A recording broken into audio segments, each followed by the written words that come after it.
Your height, the shape of your nose, your complexion, everything that makes you a unique individual are all passed down to you from your parents. These are all referred to as traits. But what determines which traits will be passed down? That was the same question asked by Austrian monk Gregor Mendel more than 100 years ago, and he decided to find the answer. Working with pea plants, Mendel learned several important rules about heredity.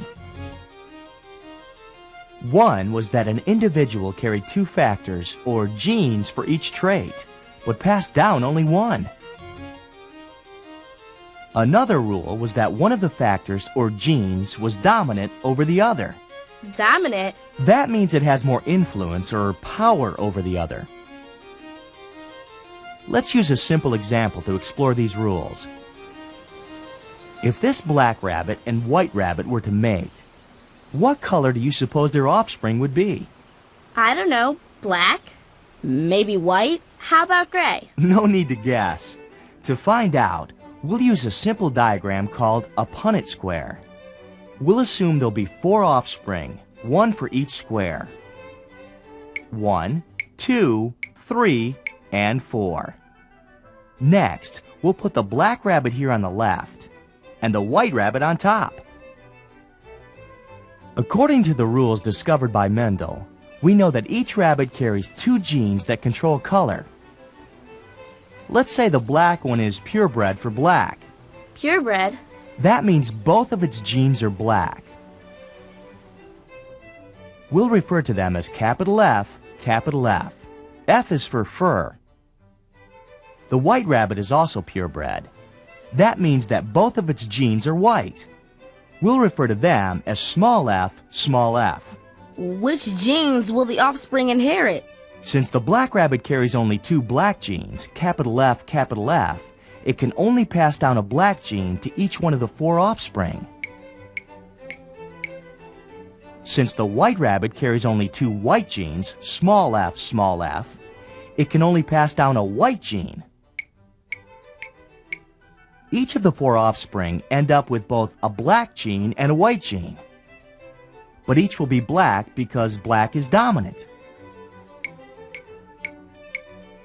They may look exactly like the black parent, but there is a big difference. These offspring are no longer purebred, but are now called hybrids. They carry both a white gene and a black gene. The black trait is dominant, and the white trait is recessive. Recessive? That means it's hidden. Well, what would happen if 2 hybrid rabbits were to mate?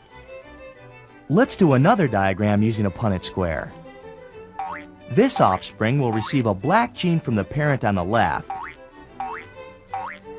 and a black gene from the parent on top. It will end up capital F, and will be purebred black.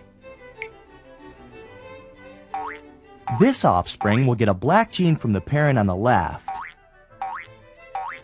and a white gene from the parent on top. It will end up capital F, but will be black because black is dominant.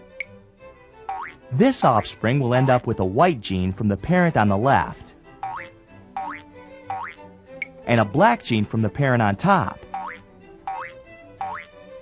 It will end up small f, capital F, but will be black because, again, black is dominant. Finally, this offspring will end up with a white gene from the parent on the left and a white gene from the parent on top. What color will it be? It has only white genes, so it has to be white. Good. Now, which offspring gets which gene is completely up to chance. All we know for sure is that about 1 in 4 will be white. None of the rabbits will be gray, by the way, because in this example, these traits are not blended. The same rules of inheritance apply to many of the traits found in all plants and animals. If you were to cross hybrid purple corn with hybrid yellow corn, what would be the result? That would depend on which color is dominant. Right.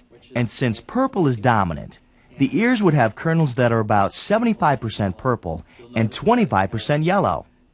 3 to 1.